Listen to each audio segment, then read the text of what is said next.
is this thing Acrowrx. But if you never heard about it, I'm gonna just show you some videos so you can have a feeling of what it is. So what I'm showing here is a very early version of the software where on this part of the screen, you're gonna see a video that was recorded on the ground by a person that's trying to find the airplane. You see all the shaking movement and all of that. But on this view here, you will see a computer-generated reproduction of what this should be. And the guy flying this, by the way, he just got third place on the World Aerobatic Championship. It's probably the best position of America in the last 20 years. And again, first place on the 4-minute freestyles for Rob Holland. So let me just show you this. So your goal here is to compare those two images there, right? Of course, there is a lot of shaking on the camera.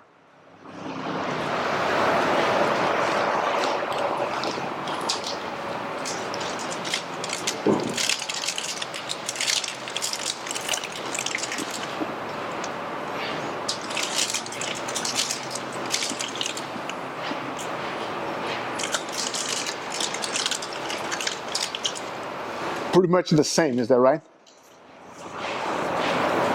Here comes some of the 400 degrees per second rolls, and still there, still capturing everything. Another view of the same idea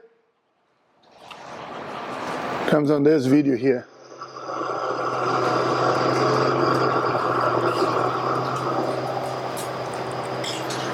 Now internal camera and external camera at the same time.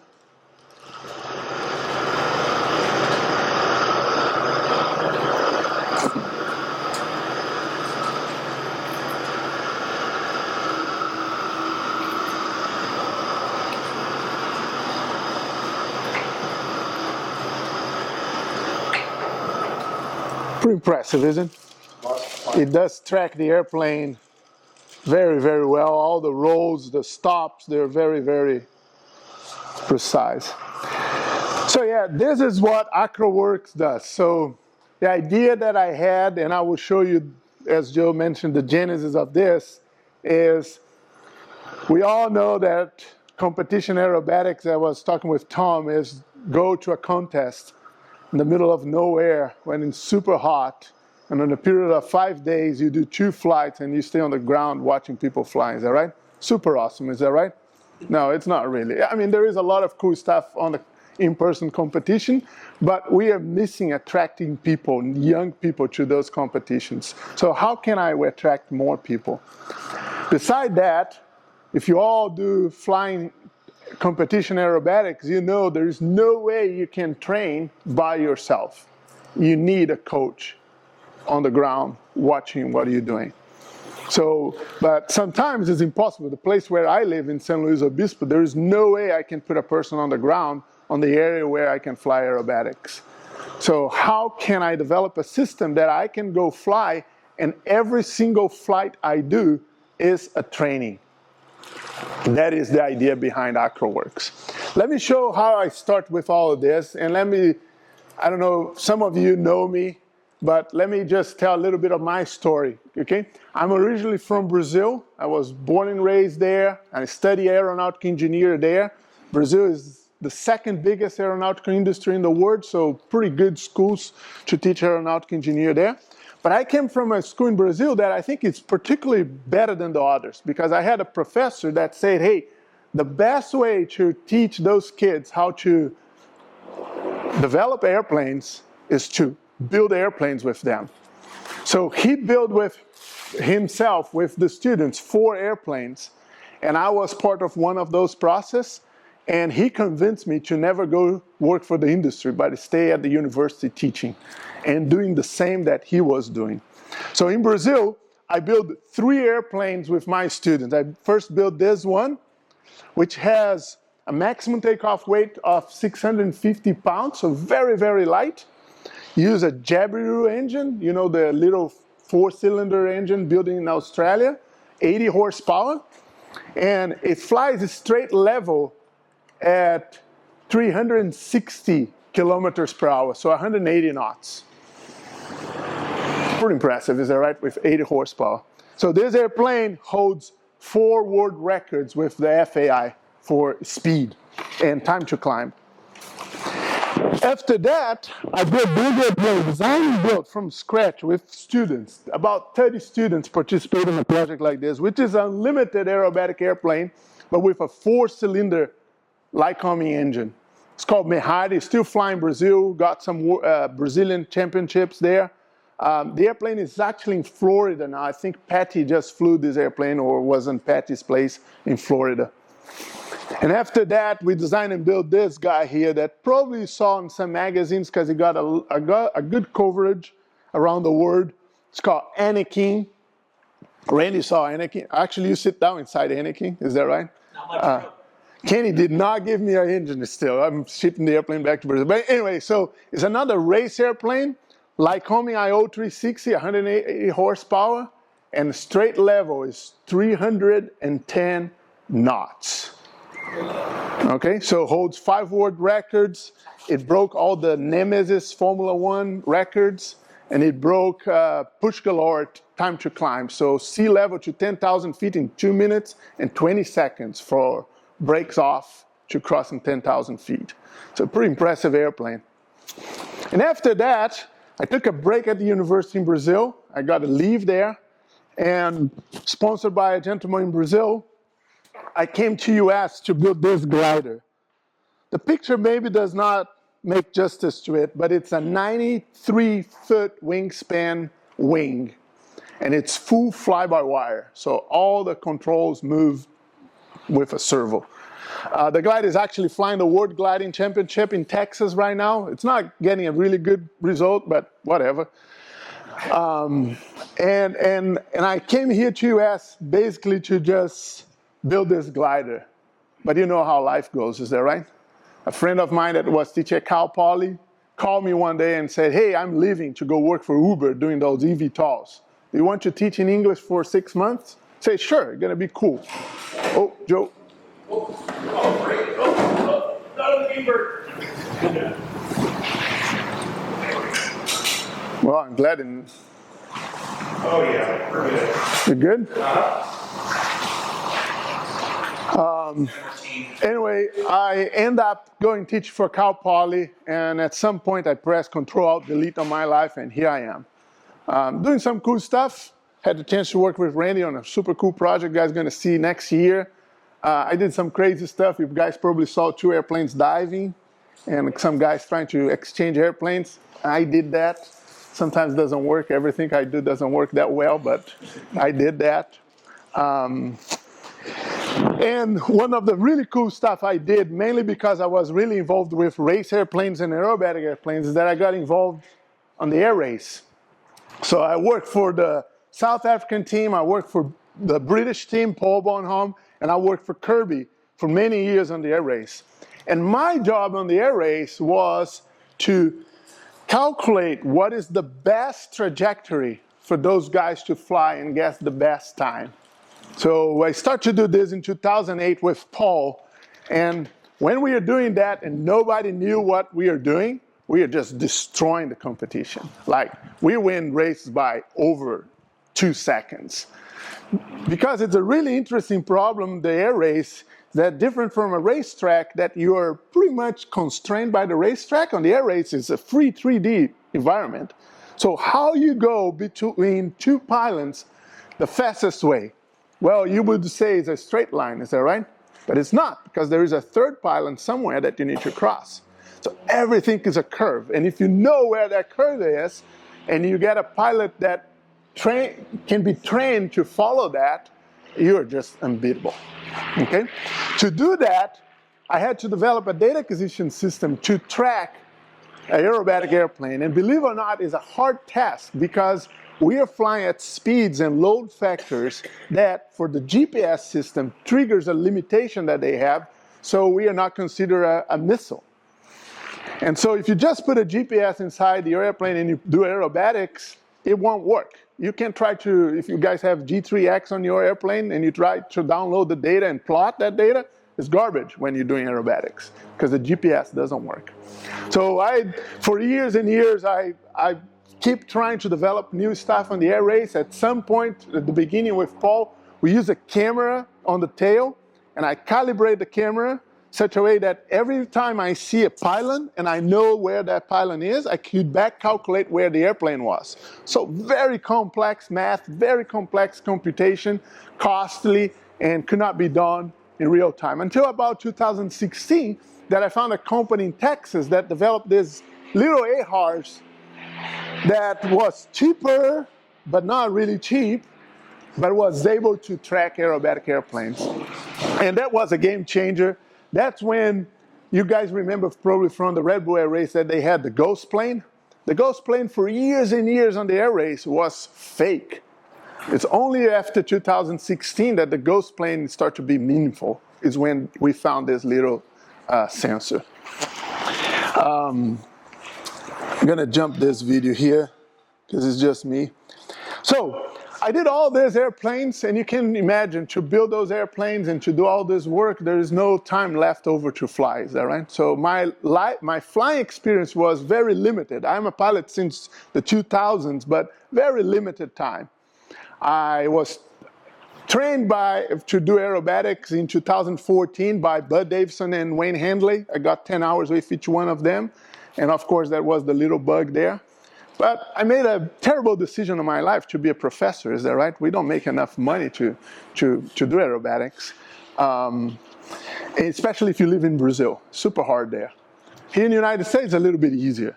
And I would say mainly because we have more community, is that right? So I found 3 other guys in San Luis Obispo that were smart enough to buy an airplane with me. And so now I own an extra 300, and that's probably my typical face when I'm sit down inside it. Is that right? I'm flying every day, 1 flight a day, 2 sequence. I have a good friend in Brazil that flew all my race airplanes. He's the aerobatic champion in Brazil for many years. And he said, if you do aerobatics, every flight should be a training. There is no flight that you're just gonna go up to, let me see what I can do. No, you take off with a plan, you go there, you execute the plan, and that's how you keep alive. And that's what I'm trying to do, and that's the reason that Acrowrx started. So when I start to fly by myself, I said, well, I have all this stuff that I did for the air race that I can track an airplane.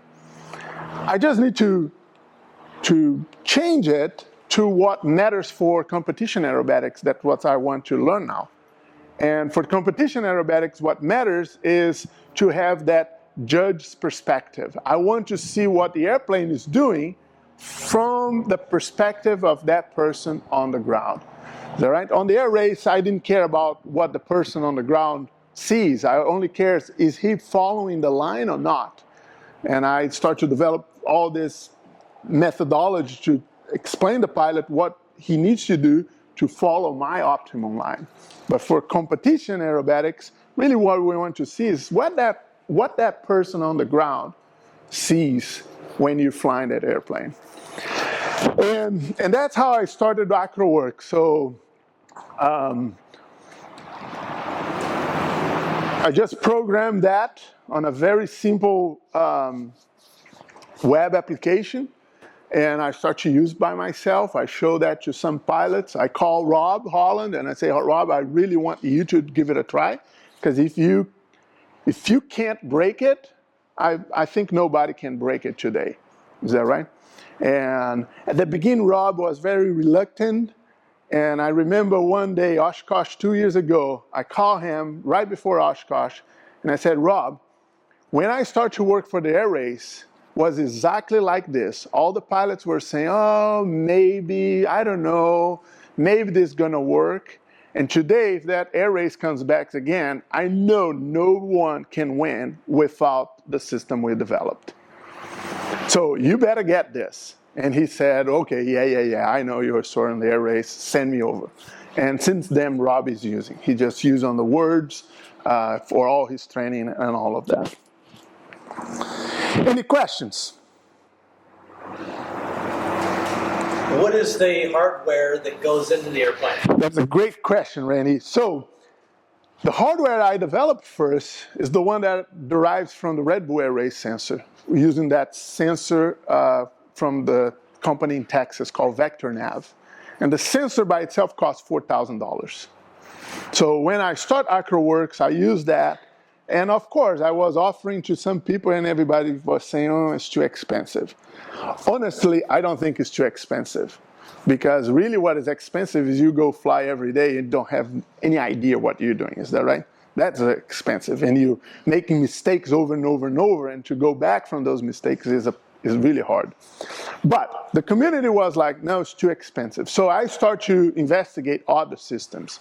I investigate the Italian system, some drone system. And the one that I really think can track aerobatic airplane is this box, which is developed by a guy in New Mexico. His company is called Boulder Flight System. Brian Taylor is his name, and he's a former NASA Armstrong engineer that decided to quit NASA and start his own company. And he built this box. It's called the On-Flight Hub. Costs $500, and it's good enough to track what we do in aerobatic airplanes. Some unlimited pilots are flying with it. Some air show pilots are flying like it, and it is bulletproof like the other $7,000 system. No, it's not. You see some drifts here and there. You can, if you really dig into it, you can see some drift. But in general, it tracks really, really, really well. Some caveats, for instance, this only has one GPS antenna.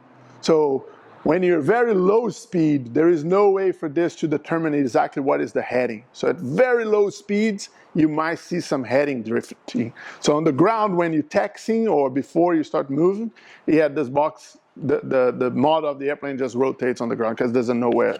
And the other one has two GPS antennas, so it locks heading all the time. So small difference like that, but I'm flying with this one now, just because it works and it's easier. I don't have any antennas on the airplane. The other one, I had to put antennas on the airplane. On the vertical. No problem. You're not going to have a problem as long as you're moving? No, as long as you're moving. Yeah, on a hammerhead, you will see some, but it happens so fast, and you're not completely stopped, is that right? You're rotating, so that rotation is enough to keep tracking of the hammerhead. So all the examples I will show here to you are with this box, not with the original one. Okay, but that is a question that someone might ask is, if you go on the website, I'm still showing this one, and show this one because it has other advantages like this connector on the side. I can put sensors on my controls, so I can see where my stick and my rudder is. And if you're learning to do snap rolls, you really need that, because you're going to call your instructor and see, oh, the airplane does not snap. And Sean is laughing because he knows about it. Is that right? Yeah, no, I did full left rudder. No, you did not. That rudder is not there yet. Isn't that what happened? 100%? Yeah, and that's how I learned how to snap roll, because I put this on the extra, and Bill Stein was my coach, and I called Bill, and I think it's a CG problem. Bill's just laughing. Is that right? And he's like, no, that rudder is not there. And sure thing, you go look, and the rudder is not there. And it's unbelievable how our brain works great when you see stuff. Is that right? When you see the data, and you see that the rudder is not there, you're like, oh my gosh. And next time you go there, and that rudder goes all the way to the end, and it snaps beautifully. All right? So that box has this advantage. That's probably the biggest advantage, is you can hook up 8 more sensors that you can put whatever you want on the airplane. The main use for it is control position. Of course, on a certified airplane, you need to find a mechanic that's okay to sign as a minor modification, because none of this is certified. So this has the advantage that it's completely self-contained. So from certification point of view, it's just like a Sentry or your iPad or iPhone that's inside the airplane. Doesn't need anything. So it's really hard to critique a Rob Holland sequence because it's so good. Do you have any? Mine. Okay. And so, Sean, before we go there, let me just put some statements here so we're clear what we're talking about. What is Acrowrx? So it is a combination between the data acquisition system that's capable to track unlimited airplanes, and it has a non-permanent installation. This now I don't do anymore. Boulder Flight System does this. The flight visualization tool is a software that we're going to visualize that. And the main and most important part is the judge perspective. That's what I'm doing. And what I found this guy to help me, Chris. I walk inside my classroom one day with some electronics, and Chris said, "What is this?" So, "Oh, is this some aerobatic stuff I'm doing?" "Oh, I love electronics. Can I help you?" And I gave him a little job. And like one day he came with a perfect solution. I'm like, this guy's good, is that right? So last summer, or last spring, he told me, "Hey, I'm applying for some internship in some companies in SLO. Can you be my reference?" Sure. Where are you going to apply for a job? "Oh, this company, this company, this company." I said, "Okay, yeah, sure, I can be your reference. If you don't get a job on those companies, can you come back and talk to me?" And yes, he did not get a job on those companies. And he came back talking with me, and I offered him an internship, and Chris is doing an amazing job. So all the cool stuff you guys see on the website now, it's Chris doing. Okay? Yeah. And one thing that I want to promote is this virtual environment for the enthusiasts of our crew. And I'm putting the word enthusiast here because, as you, I want to bring the youth to aviation. I have a joke that sometimes is a bad joke, but I'm going to use it here. I hope you understand. But I was introduced to drugs on a very early age. My dad did that. But he chose the right drug. It's called aviation. So if we can bring more young people to aviation, that's good. And I think aerobatics is super hard to get there, is that right? All those machines are very expensive. Everything is difficult. But with Acrowrx, we can have young people go watch flights, score flights, learn how to be a judge before anything else. What Acrowrx is not, it's not an in-flight data visualization. So I don't believe that when you're flying, you can see what you're doing. No, you need to go on the ground, debrief. That's where you see all the stuff. It's not automatic judging. Although I will talk about that in a minute. Maybe Tom will like what I will say. And it's not a substitute for in-person competition. I still think in-person competition has a place. All this would just promote in-person competition. Okay, so I'm going to do a demo. And we're going to start as how we use the software. So everything is web-based.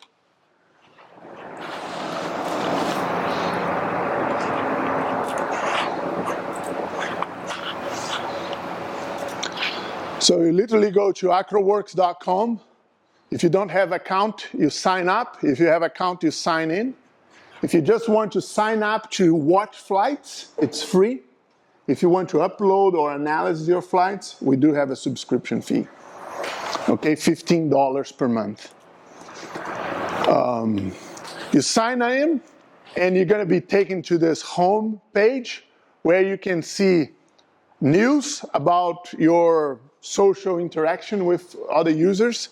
You can see all the flights that are made public.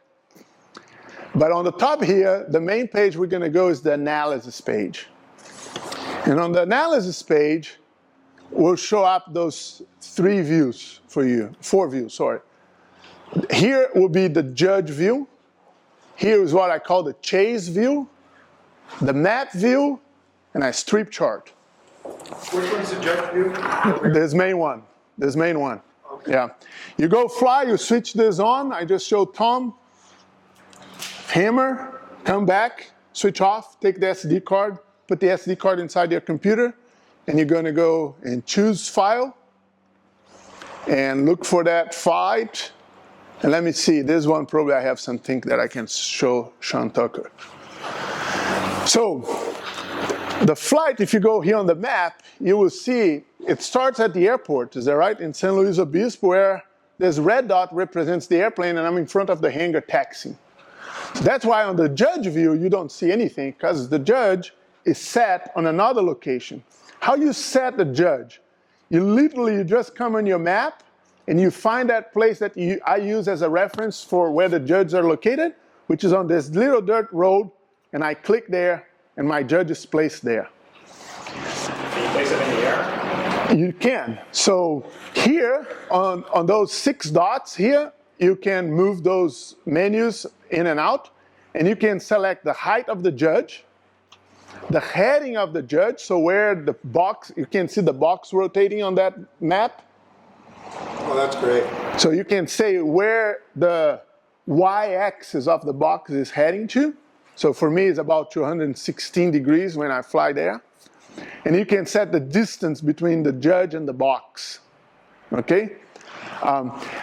In San Luis Obispo, I don't fly the box altitudes from the ground because this place, I don't really have a place to land the airplane there if I have a problem. So I always fly 3,000 feet high. So I set my judge at about 3,000 feet, 2,800 feet. That's my reference. Okay?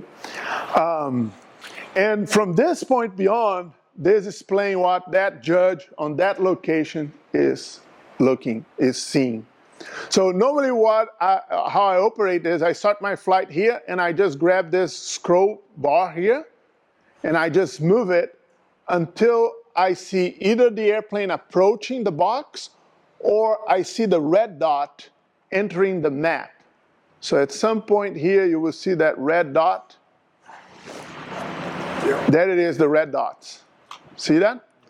Another great way to find yourself on this is using the strip chart, because here I have roll rate, and if I look at roll rate, if you wag your wings, that's a very good signature here that you can always find where you are. So I scroll to that point, and that's where I play. So this is the Advanced 2024. So we're going to start with a normal pull Humpty Bumpty with a 3/4 snap on the way down. Another, how you call that, inverted Humpty Bumpty? Yeah. And a 1/4 roll on the way up. So let's watch that. So here comes the vertical.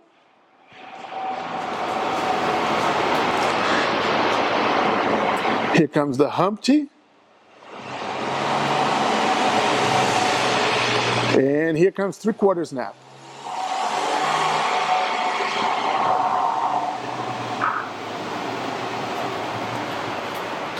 And then 1/4 roll. And then I'm going to go to a spin. So let's pause here and let's just think. What you saw? I see my mistakes, but can you tell me what you saw? I don't get offended. Go ahead.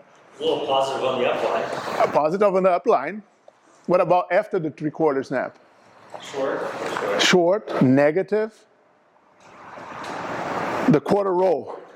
Look at my heading when I start my spin. So that's a proof that my 1/4 roll was under. It is exactly what the judge sees. It is not by one reason. Because we have a really good sensor in our body that's called the neck. Is that right? When I'm sitting there and I'm moving my neck, I know where I'm looking at, and depending on how I'm moving my neck, I have a feeling of that movement. So here on the computer screen, we don't have that. Believe it or not, all this that we did here accepts virtual headset, but it's too geek for aerobatic pilots, is that right? So we said, no, let's not use that. What we introduce here is 2 things. First are those blue, red, and green lines. It's kind of hard to see on the TV here, but those are the axis of the box. And that helps you to identify angles. The other thing that's a little bit hard to see here, but there is a yellow line, and it's your trajectory. It's like a smoke that's coming out of the airplane. And that also helps you to visualize some of the maneuvers. For instance, after here, I'm going to do 1 1/4 spin, inverted, and I'm going to go to an inverted P loop, not an inverted, but an upside down P loop. I don't know how to say that in English. That's a shame. And with 402 points on the power. So I'm very interested on that P loop now, okay? Because we want to see if that P loop is round or not. And I will let it play like this, and then I will show you. It's impossible to see the P loop, So here comes the spin.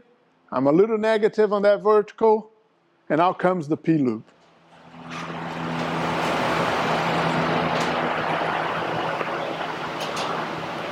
Can you see if it's round or not? It's hard, is that right? Because you don't have your neck moving. It's just a camera focused on the airplane all the time. So we need to do something else for that. As you notice, this view is a perfect cameraman. The airplane is on the center of that view all the time, but we can control that. If you toggle the letter H on your keyboard, which is the same thing of toggle this little H here, and if you hover your mouse on top, you see that toggle automatic judge head. So that means now if I play this, the airplane goes away. Why?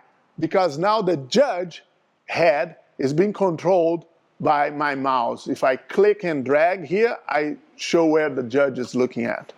And using the scroll wheel on the mouse, I can zoom in and out. So I'm gonna just move back here, and I'm gonna use those -10 to move the airplane on that vertical line, or maybe after the spin, and I'm gonna re-watch my loop from a perspective that is not chasing the airplane anymore, but I'm trying to move my head to kind of in the middle of the field of view to watch that whole loop. Beside that, what I'm gonna do is, this yellow line is only 1 second behind the airplane, but I can change that. I can make this trajectory persistent. So the letter R for persistent, my English is not that bad, but R makes trajectory persistent. And what that makes is now the yellow line will stay there, so I can see my whole arc, okay? And I know on the might be a little bit tricky here on the screen.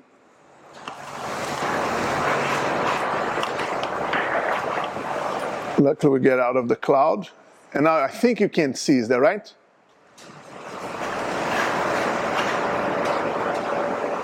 Come on, it's not that bad, isn't it? It's kind of round. What do you think, or what do you say? It's sort of hard to see back here. But you can see now the P loop here, and you can see that trajectory. Yeah. So that is the alternative that we found to substitute the neck. Is that right? The fact that the judge now sitting in front of the screen, you need to manipulate those things a little bit. You need to learn how to play with these controls a little bit to be able to see trajectories, okay? And there is a lot more controls on the keyboard. If you go, anytime you have questions about Acrowrx, I really suggest you to click on the little eye on top, the help information, and there is a quick reference guide. And here, if you scroll here on the bottom, you're gonna find this image, which I think is really helpful. To show all those shortcuts, okay? And most of them you also find on the screen on that control bar that I show here on the side, okay? There is a lot of more cool stuff here. We can make this view full screen. I'll show the protractor. I will show that. We can go on the chase. Chase view is an interesting one because this one is the one that I can see the airplane on any angle, is that right? So, and I'm negative or not.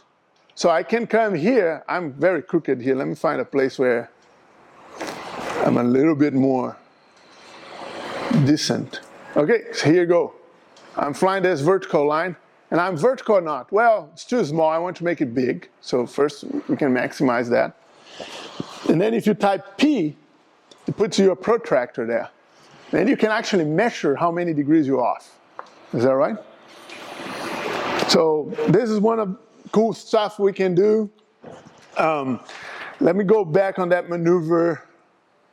Let's see here. I'm gonna go back on that Humpty Bumpty. Oh, here, you just saw I'm doing something. On the keyboard, the arrows, left and right, move the simulation frame by frame.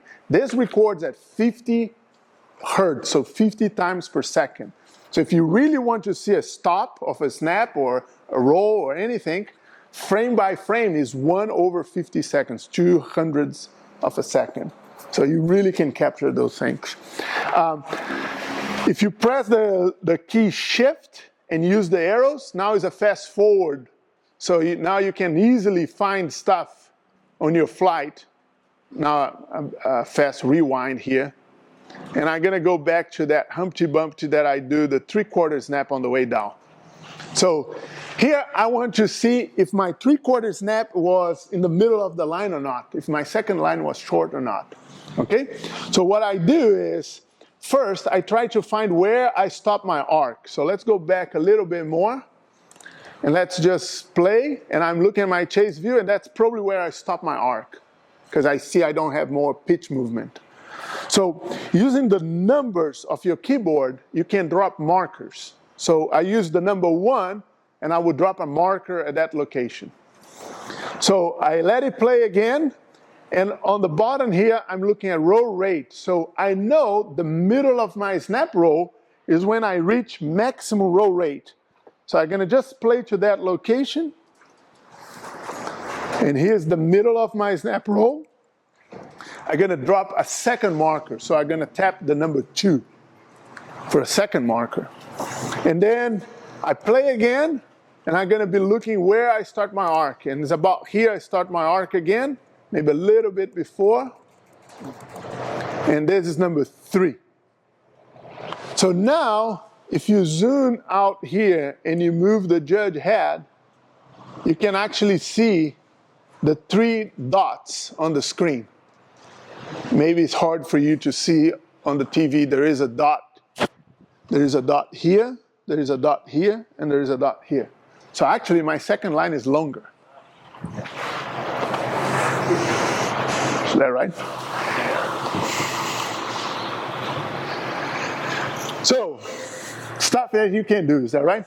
On the map is also very interesting. So the map, if you hit the shift and the mouse, you can rotate the map, so you can see all your trajectory in 3D. You can see those 3 dots in 3D there, okay?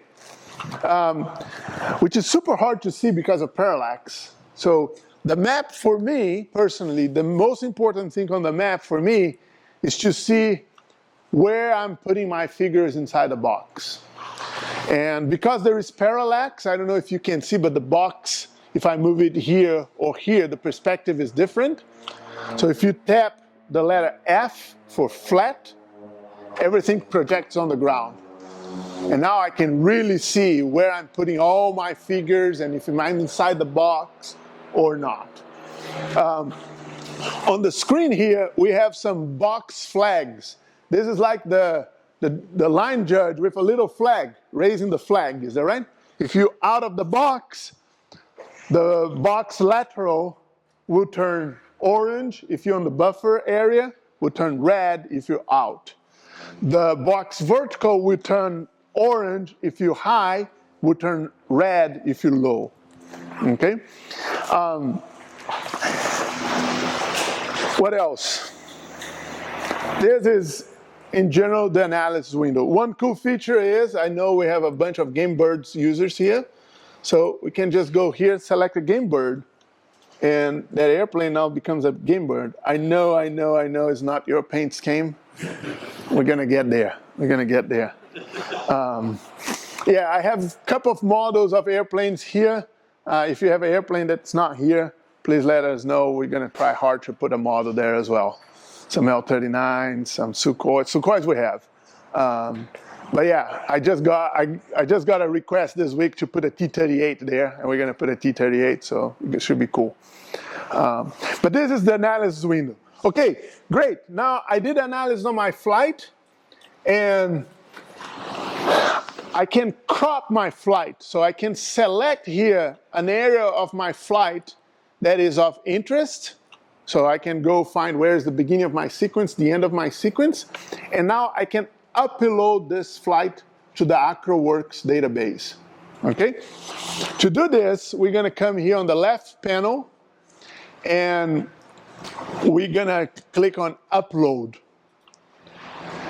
And we have, for now, 2 options. It's gonna be 3 in a couple of weeks. We have a private flight, which goes to our database, but only you can see, or friends that you select, people that you select. We can go public, which everybody can go there and watch your flight. And very, very soon, we're going to have contests, which your flight goes to a contest that gets your database anonymously. Nobody can see who you are. And we're going to have a body of judges that will score your flight anonymously. Nobody knows who you are. There's no way for them to see where you are. The view for the judge does not have the chase, does not have the map. It's only the judge. And they cannot rewind. They can play and pause, but no rewind. Because the master rule on aerobatics is the pilot has the benefit of the doubt. If the judge didn't see it, it's not our problem. Is that right? So we kept that rule on top of everything. So you can see once, not twice. Okay? You need to pause because we don't have writers, right? You as a judge, you need to go there and type, and I will show you how this is done. So we need to pause. Okay? But the contest is something that I'm very excited about it. Chris is working hard. We just met yesterday, and it looks awesome. We're going to be able to have public contests that whoever wants can subscribe to that contest. We're going to have private contests. So I'm talking with Philip. We're going to have this Game Bird contest. Is that right? We're going to have the ISC 38 contest. And it's only that group of people that will fly. The idea, it's going to be exactly like an in-person contest. No, it will not. It's something different. It needs to be different. Is that right? It will never substitute the in-person. But my hope is that this does the same thing that a system called OLC did for gliders. On gliding now, there is a system, 30 years now, there is a system that you post your flights there, and for gliding it's automatic score because it's all based on distance only. But what happened 30 years ago when they developed this system is a lot of the glider pilots said, no, this is BS, this is, we go to the airport, we go fly, the glider pilots don't stay on the internet. Well, it turns out that a lot of young people start to post flights on this thing, and they're actually doing pretty well. Because they are doing pretty well on the online, they don't get shy. They end up going to the contest. So the glider contests now are growing the in-person one because there is a lot of the online competition folks coming to the contest. So really, this is my hope for aerobatics. Anyway, let me show you how to upload a flight. So I'm going to select a private flight here for now. I'm going to put some comments. ISC 38 meeting. I'm going to select my category. So I flew the advanced. I can select my airplane, or extra 300. And I can upload a sequence. I'm going to take a little bit of time to show this here because this will be important for the contest. So if I want to upload a sequence, I'm going to put a name for the sequence, IAC 2024 Advanced. And then I'm going to open the Open Arrow software and find that sequence. So on the library here, 2024 IAC Advanced, here's the advanced that I flew. Is that right? So on Open Arrow, I don't know if you're all familiar with Open Arrow, but it's the Arresti editor, the best Arresti editor we have right now. We only need to do one configuration. We come on Tools, Settings, and we're going to change the image format to SVG, which is already set on mine. And we're going to change the image size to 200 by 200. We close this, and we come here and we save two files. We save the sequence file. So just say yes, save file. That normally goes to your downloads folder on your computer. And you also want the figures file. Lost my mouse here. You come here and you save figures separate. Save that. Again, goes to your downloads folder. Go back in Acrowrx, and you just select that Open Arrow file. So let's open here my downloads. Here we go. Is the .sec file. You upload the figures. and you upload. So that goes to our database, and after that's done, that file is now saved on the internet. It's private. Only I can see that flight now. Where I can see that flight? On my personal page. So on the personal page is where you're going to find your personal information. You can edit your profile. You can put your name. You can put your country. You can change your avatar image, your little image there, whatever, your logo. You can generate the keys to make your own flight generate the proper file. So on-flight normally produce a file that is open to the format is public. Because we want to do competition, I can't afford everybody to have the public format and go there and generate their own file. So for Acrowrx, you need to generate an Acrowrx file, which is encrypted. And nobody can actually generate a fake file. Okay? So that's where you find these keys. And here is where you're going to find all your flights. Okay? And as I said, I just posted this one. It's a private flight. I did this IAC 2024 Advanced, and I have no scores.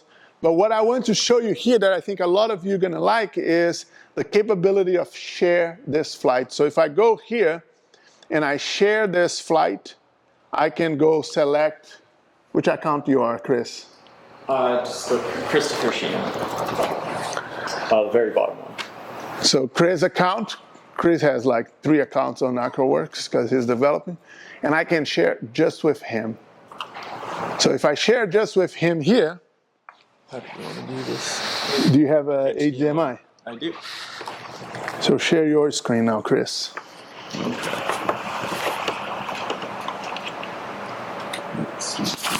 Says no signal yet. It's coming. So look, now Chris is logged on his account. It's not his flight, is that right? It's my flight. So he's gonna go home.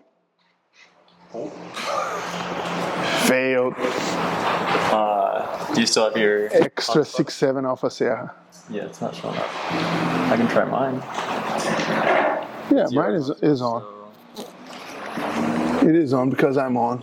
Just refresh your wireless. Or let me just do this. I can do mine. Mine is extreme. Go ahead. Let me try. Anyway, this is the main flights page. Because Paulo's flight is private, it's not going to show up here. Neither there, because I'm going to talk about that. But if we go to the shared flights, Then that flight is there. And then he can come in here and he can go score my flight. So let's just spend a little bit of time showing the score. So when you click on that score, you're going to open this, my flight. You can pause it a little bit. It will open the sequence and a Form A, is that right? It's an adapted Form A. We need to adapt this.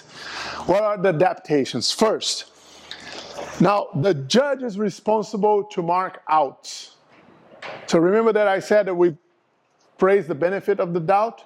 So if the judge don't see this coming red and don't mark there, it's not my problem as a pilot. I want the judge to mark that. So that's something that comes now. We kept the interruption here. It's kind of silly because who's going to post a flight that you did the interruption? Is that right? Just go fly again and do the right thing. But we kept the interruption in case. And the presentation of positioning marks that on an IAC is a score that you put there. We brought the SIVA system, which you mark letters, L for left or right, LL for 2 for left, 2 for right, and an F for near and and far. And each letter you mark is a 0.5 point deduction. So if you think that figure was positioned too far to the left, you mark L, or it's too far to the left, you mark LL, and keep on going this. By the end of this, it sums all your presentation or positioning marks and deducts that from 10 points. But everything else is the same. you have the score, you have remarks, and the idea is you play the sequence. On this, Chris, can you just select the figure number 2 score? Yeah. So if he just select that and he's watching my flight, he can just keep his finger on the plus or minus button or keys on the computer, and every time he taps minus or plus, it's increased or decreased that score by half mark. So it's super easy for the judge to, because normally when we score, we kept thinking, is that right? Oh, that's a 1 point, half point, and at the end you do a little math. Here you just, everything you see wrong, you tap. Okay? After he scored my flight, just put some fake scores for us, Chris, so we can see some stuff. He already destroyed me on some positioning marks. That's great. 1 on that end figure. And now he's going to submit the form. So submit the form. This will say, hey, you're submitting this form. There is no way around this anymore. And there is no way around. So you go continue. And then that score is there. And on the bottom here, we have a summary. Of course, at this point, only Chris scored. So you won't see much difference on the numbers, but you have the total figure score, the positional score, the penalties, the total, and the percentage. And in yellow is what he marked. And in blue is the average. At this point, we don't have fair play system. And the reason is this type of scoring that you see here does not have a fixed body of judges and a fixed body of pilots. So the fair play system needs a fixed body, a fixed population to be applied. So because there is no way to have a fixed population, we are just doing average. You know, there is a lot of discussion. Is the fair play system good or not? Well, guess what? Acrowrx will be a great tool for us to figure that out. And when we're going to put the contest will have fair play system, but we also will show the average. So we can compare and see what the differences are and try to figure out if it's good or not. Okay? Another thing that we adapt a little bit is the RI, the rank index. The rank index on the fair play system is a number that goes from 0 to 50. And if it's a low number, it's good. But what that really means, it's hard, is that right? I don't know if you guys are scoring here. Do you guys know what the rank index means for a judge? So Chris actually came with this idea. Chris said this number is meaningless. We don't have a taste for that number. So let's make something that has a meaning. So the rank index now means this judge, how much his score is off from the average. In average. So right now it's 0 because he's the only judge. His score is exactly the average. But if somebody else comes here and score different and the average starts to deviate from Chris' score, whatever variation he has in relation to the average is his rank index. And I would think if it's less than 1, you're a pretty good judge. If it's something between 1 and 2.5, you're okay judge. If it's more than 2.5, you don't know how to judge. Is that right? So the system gives you that feedback. Say again? It's not saying which one is correct. Just because you're different from average doesn't mean that you're worse or better. It's depending on what the others are like. Exactly. Exactly. So how do you use that? Because you need to have a score that's independent. But that is the million-dollar question on any sport that depends on a judge. Is that right?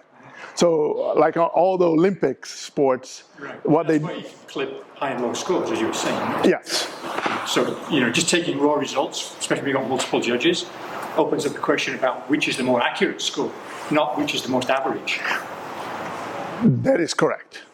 With your tool, you should be able to tell which is the more accurate score. But we don't want to do that.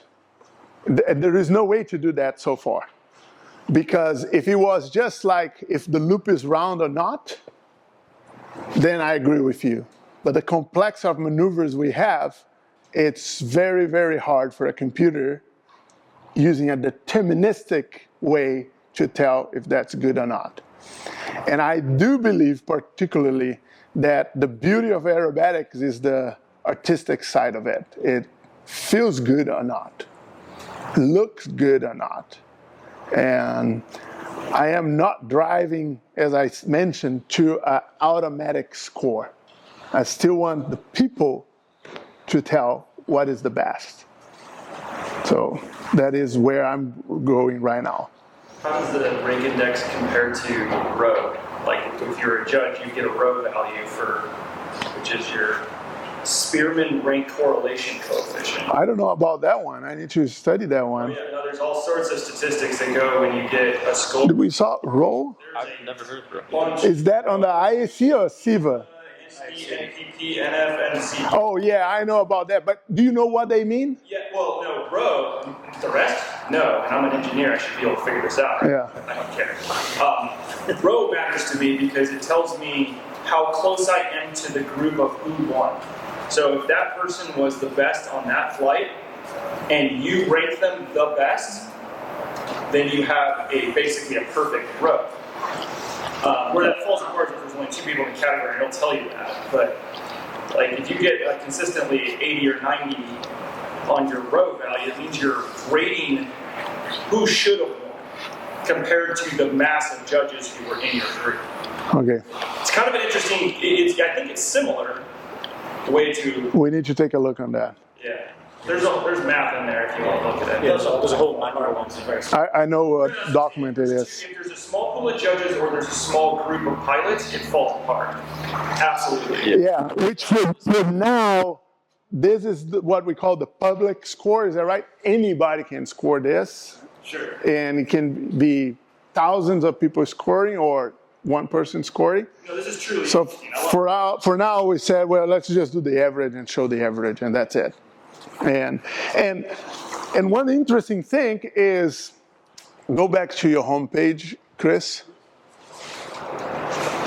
and just live on all flights. So some of those flights are public, and we can score those flights. Please go there, score. But notice that there is no way to classify this based on score. All the other ones you can classify, is that right? But score you can't, because the average score this way with multiple judges cannot be used to classify. So this score really is just for you to see what you're doing, what people think about your flight. Okay? Chris, can you go back to the flight itself, the shared flight? Because another feature that we think is very interesting and going to help a lot. Oh, so now you saw the score, 72%. Can go back that. But if you click on, yes, now it has a score, 72%. Of course, on those days you can like it or not and get a little heart. But if you go on this icon here, the little pen and paper, that will bring the form A. But we also have the comments, so click on comments. And that's where he can give me some comment about my flight, and I can reply, and we can have a discussion there about that flight. Okay? Any questions? Did you think about combining with camera? With what? With combining such device with camera, action camera? With camera, yes. Yes. Yes. So we can do that. Chris, let me grab the HDMI. Actually, I failed on this one because I should have prepared a good flight to put a video here. So I'm going to just show you a generic one. So actually, maybe I have this set up here. Let me just go find on my computer. So if I do a flight,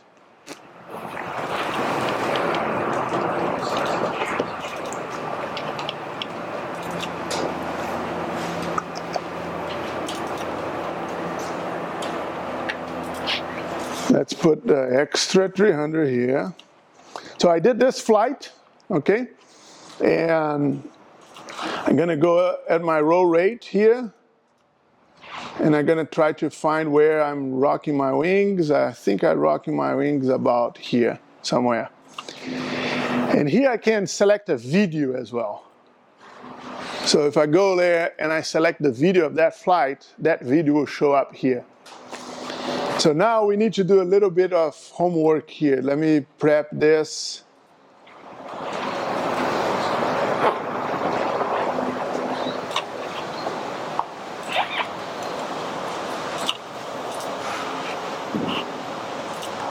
I got stuck here, hold on.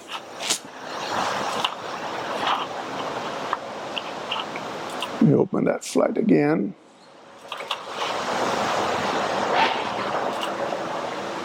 Here we go.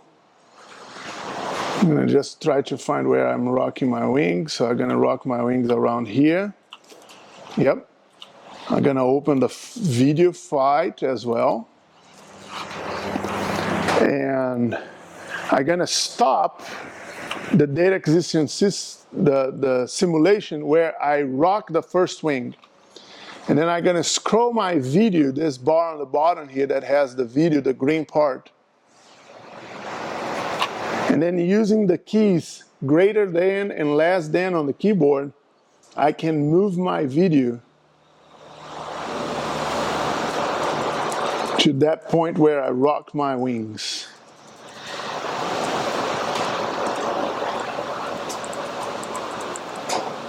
You're going to be somewhere close here. It will not be 100% precise, but then from this point beyond, if I play the video, they're almost synchronized. But what you see here is my inboard video together with the simulation of that flight. Yeah, you can't put video. And if you have someone on the ground, you can do the same. If someone is filming you, you can. That's how actually we did to verify if the system was measuring correctly or not. Does it support 3D videos? Say again? 3D? I'm not sure. I never tried. I don't think it will. 3D or 360? 360. No, we don't have 360 support. Yeah, but video we do have. Any questions?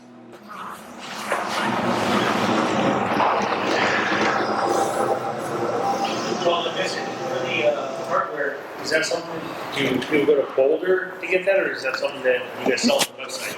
Yeah, so on the Acrowrx website, when you get here, you scroll down here, and you see on flight, get yours now.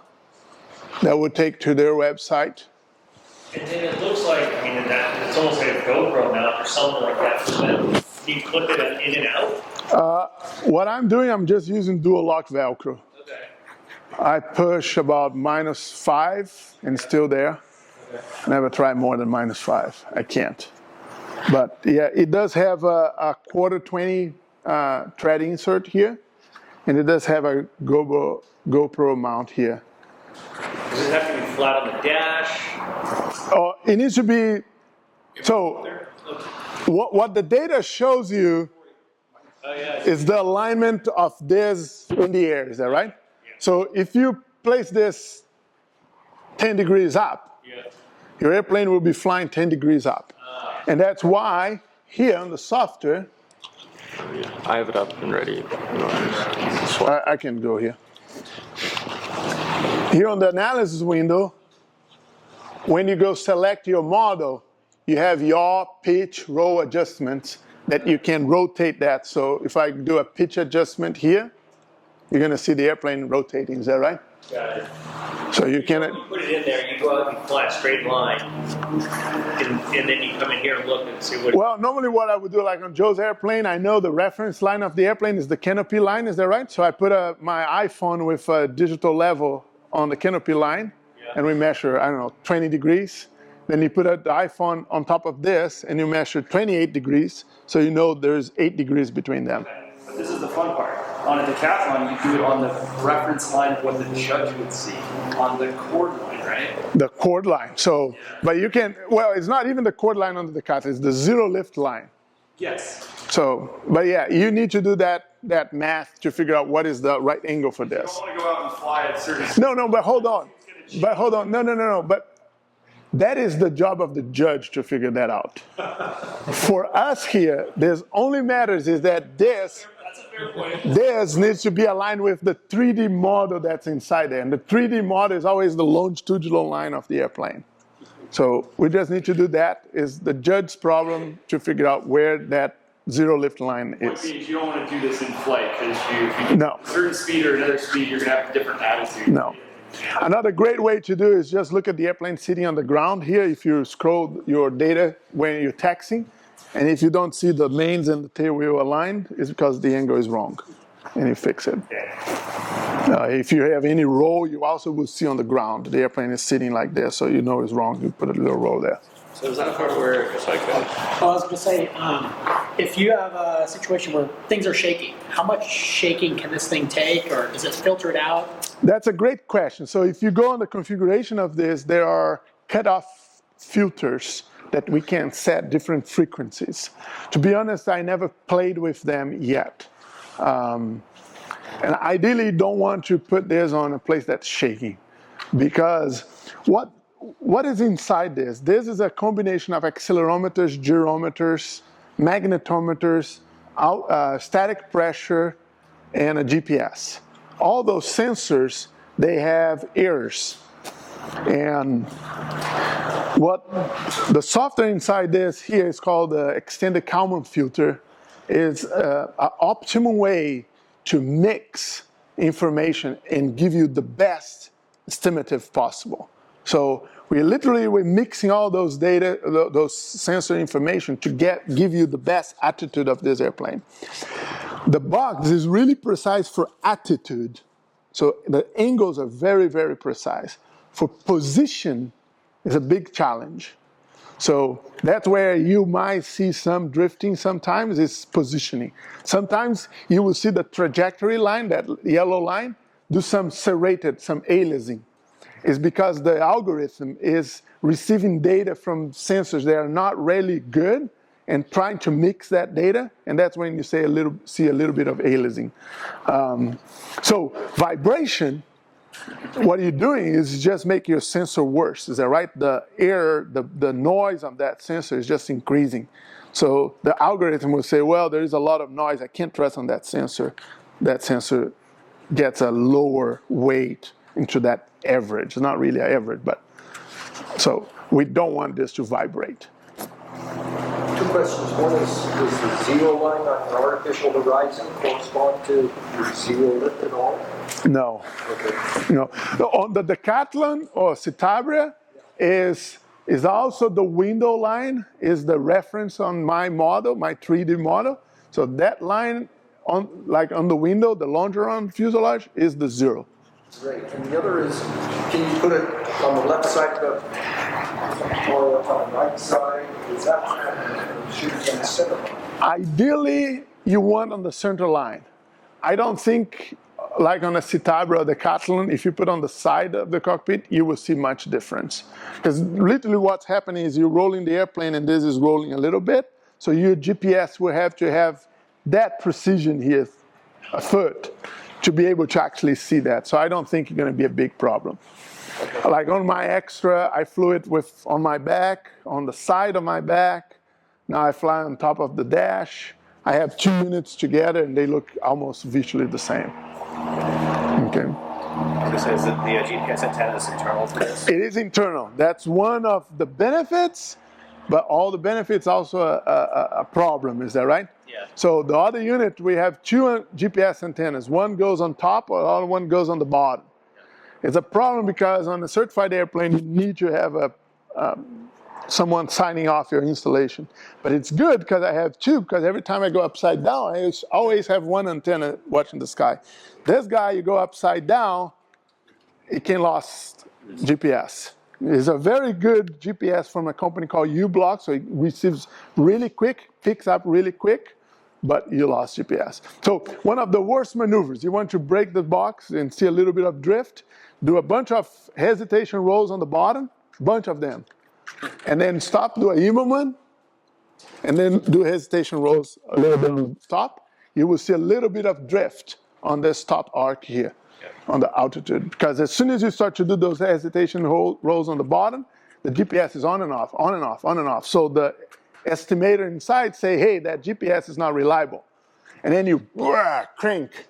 So now it's only rely on the pressure sensor inside, but we don't have a static port. It's just the pressure on the cockpit, which is changing crazy when you're doing those maneuvers. So yeah, that's one of the worst maneuvers you can do to this box, is that you rolls on the bottom and the top. So you had it mounted were you mounting it in the total deck on your X, or were you mounting it like on?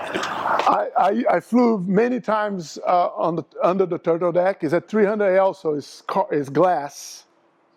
No. So I don't, but although like AJ and Bill, they flew with this on the Extra and 330, and the Edge, they are carbon, and they flew with this under the turtle deck. Not far under the turtle deck, right behind the pilot. It works great.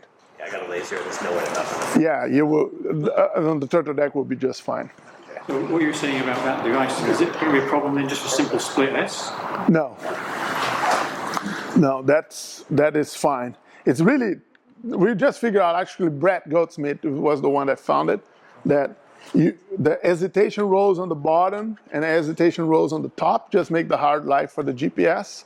And you see, what you see is you stop here and you're level, but this thing is still climbing a little bit. And then it goes level. That's what you see. So, unfortunately, it's the price. Is that right? One Precision, about $7,000. There's one, all the attitude, it's really good. The trajectory suffers a little bit, especially if you go on those conditions.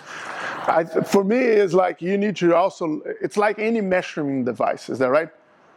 By the time that you look at something, you're changing what is there.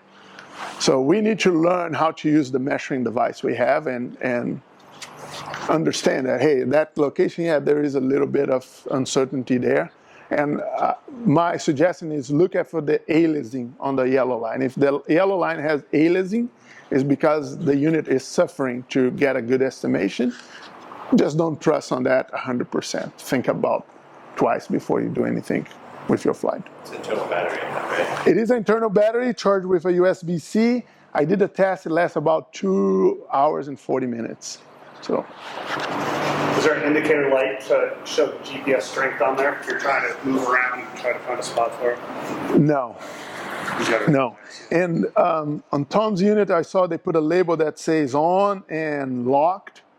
It will only lock if you start to move. Okay. It will never, if you just go outside and sit there, it will not lock because you need to move a little bit. Velcro works really well. I use a larger piece though, larger 3M piece that literally covers the entire one. I have a question about that. Do you take it out to charge it? And yeah, I do. It comes out okay with that amount of Velcro? Slowly.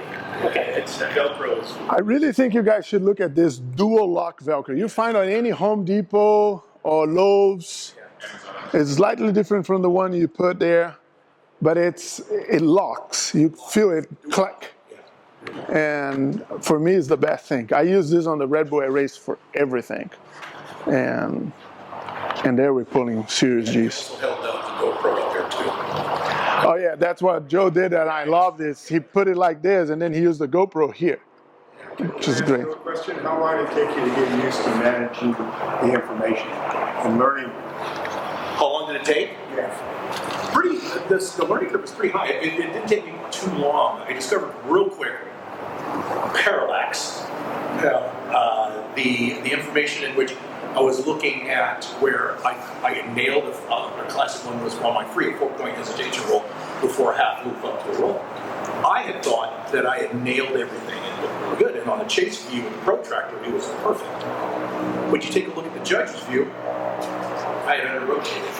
And using that type of information, it has really changed everything, how I perceive practice, how I look at practice, how now I go in with a plan. Today's rolls. After rolls, we're going to work on our lines. We're going to work on how we are, how it looks like with the judges. Just information like that. Also, you had balled on me on where I'm at, my altitude, my entry speeds, what my exit speeds were when I was flying with you. This really nails it and really brings home how important all that is. Almost altitude I gained, because I had thought I had gained this at 500 on a vertical pull. So I'm actually gaining 1,000 feet when I pull. Well, that's way out of the box, and it shows red. It shows that I'm out of the box. So this has really helped me change in that, and has made practice more purposeful, and much more efficient. Yeah, sure. At the end, I have a little good time, but really go in and I have, this is what I'm going to do today. I'm going to land, I'm going to download it, I'm going to take a look at it. I thought I had, vertical, whatever it may be. Where my training, where I'm at, is the control inputs, right? Where I'm just having a little bit of trouble knowing which control inputs at what amount of time. That's the part where I'm really kind of working on that. It's already straightened up the fact that on my full push, some of these I'm not totally sure now. I am actually a bit positive. Oh, I'm sorry, a bit negative. Which is making, as you know, when I roll on that vertical down, which is making my nose just pitch up. So I'm trying to figure out putting GoPro looking at my control inputs. So your answer is it was pretty easy to get used to how it operates. Oh, very easy. Yeah. It doesn't look so easy to me now. Yeah, I agree that it's a new software, is that right? We struggle a lot to think what is the best user AI or UI. And we are open to feedback. I just told Tom, if you have questions, please let me know. And I tell everybody, if you have any ideas, because it's new, is that right? Nobody ever did. An AI company. Yeah. I'm going to need a coach. I'm going to need a consultant every day. Yeah. So talking about the control position, that this is the cool stuff. That when we can put the control inputs there.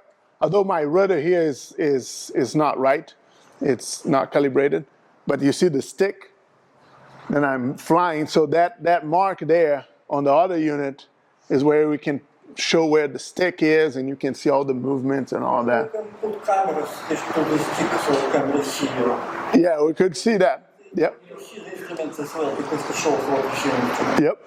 Paul, the keyboard function is neat. I'm still learning that, but just the rudimentary stuff that which from your example,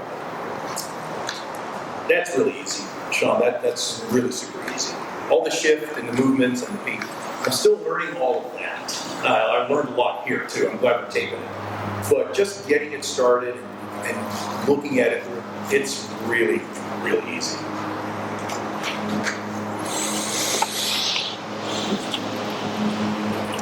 Well, I got a quick question. Go ahead. A year or so ago, I think in the loop, there was like a homebrew version of something a bit like this. And I always thought it would be good if you could actually see what the judges saw.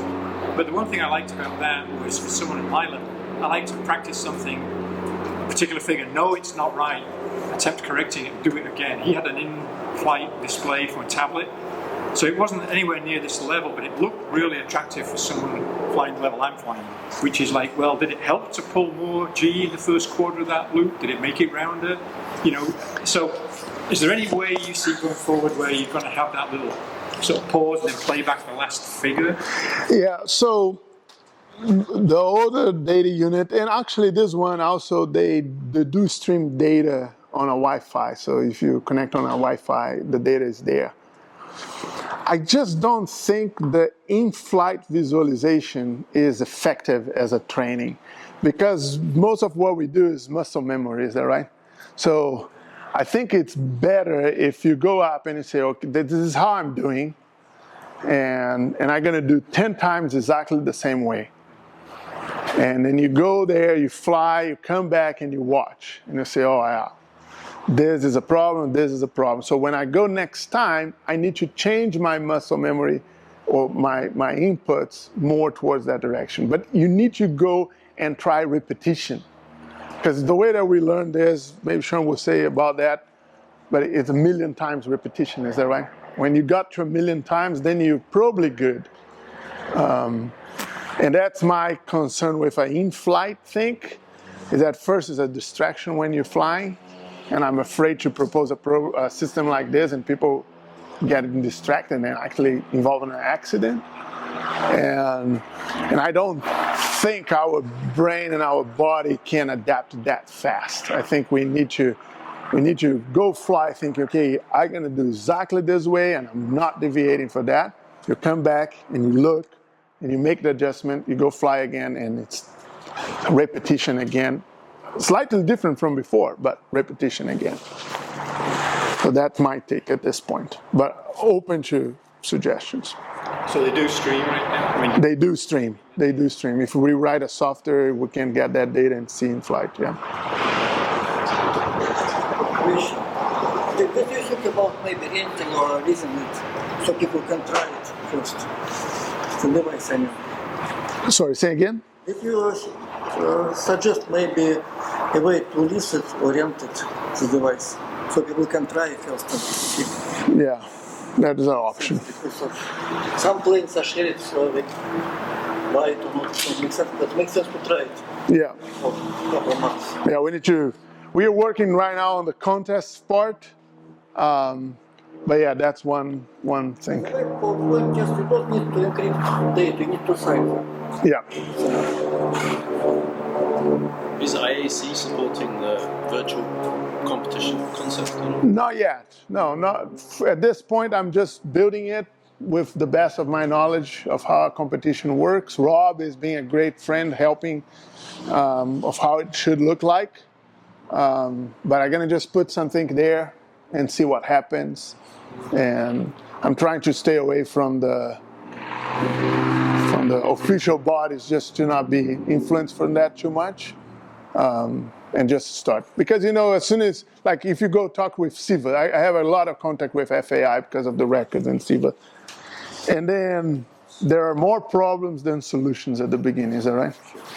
So I'm just putting a solution, the best I can do, and we adapt from that point to match the desires of any one of the regulatory bodies. I love the idea of virtualizing a contest though, where you can have more people embracing the story. Yeah. It's just fascinating. Thank you. That's the goal. Say again? I appreciate everything. Well, coming from you, I appreciate a lot. Yeah, so this is our vision, my vision. I'm inducing his vision as well, but it's bring the aerobatics to all, is that right? When I say all here, I mean all. The kids that go to your foundation, you can just sign them up and teach them how to score aerobatic flights now. Is that right? The teenager that's dreaming to be a pilot, he can spend more time on this type of social media than other social medias and watch flights. Your air shows can go on a thing like this, is that right? We can. It's not here yet, but we can do that. We can do the formation. Yeah, because I have the UTC time. So if I got two files, we can synchronize them based on UTC time to the millisecond and then show both of them. We really want to improve pilots. I built this to improve myself as a pilot. As Joe said, this helps with altitude control. If you manage, this creates routine. So now every time you go fly, you have a routine, is that right? Because you want to see the results back there. Routine is what makes aviation safe. We want to improve judges. We can put everybody to score flights. We don't need to just go to the judging school and get the theory and then hopefully you're going to do well in the real life. We can train here. Is that right? About scoring, about AI, automatic scoring. The cool thing about this is that we're building up a database of what the flights look like, what the judge think is good or bad, and that can drive automatic score in the future. If you have very big set of samples, you can try about automatic. Exactly. So I don't really believe deterministic way to say, oh yeah, this is round because the trajectory is round is the way to go because of the complexity of the maneuvers, but with the data, maybe we can do that. And really, I'm hoping to get some online contests. We're going to do some private just to test the system. But yeah, I think the online contest will be super fun. And what the result will be, we're going to have more people doing aerobatics in-person contests. But you need to automate judge position in this case. Say again? You need to automate judge position. Kind of automated. If you compare that you fly in different places, you want to be sure that judges are the same place related to the box. Yes. The good thing about the online contest is going to be anonymous. Nobody knows who is flying. It's just a little 3D model. Very cool. Yeah. Then we can put the Americans who fly with the French and see who's the best. Is that right? With and without. Yeah. Sorry, can I say fair play? I'm sorry. Yeah. But you can place different players on the view. Because you don't want to see to make, for example, just decathlon, but you. Well, yeah, you need to play smart, is that right? As a pilot, if you fly the Decathlon, you don't want to put a mod of an extra because those angles will look wrong. So you really need to put a Decathlon there. So they're going to know it's a Decathlon, but they don't know who he is, that person, at least. Okay, so again, thank you very much, Joe, for receiving us here on your hangar. And I'm a very insistent person, so I'm like, let me talk about this. And I'm trying this with other AEC chapters. If you guys know other IAC chapters, I really want to go there and show this. I hope you don't think we want to be rich doing this, because it will not happen. Is that right? With aerobatics, is really to make aerobatics more accessible. Which, if we don't do anything, it's going to be more and more and more and more and more difficult to practice the sport we like so much. Okay, thank you.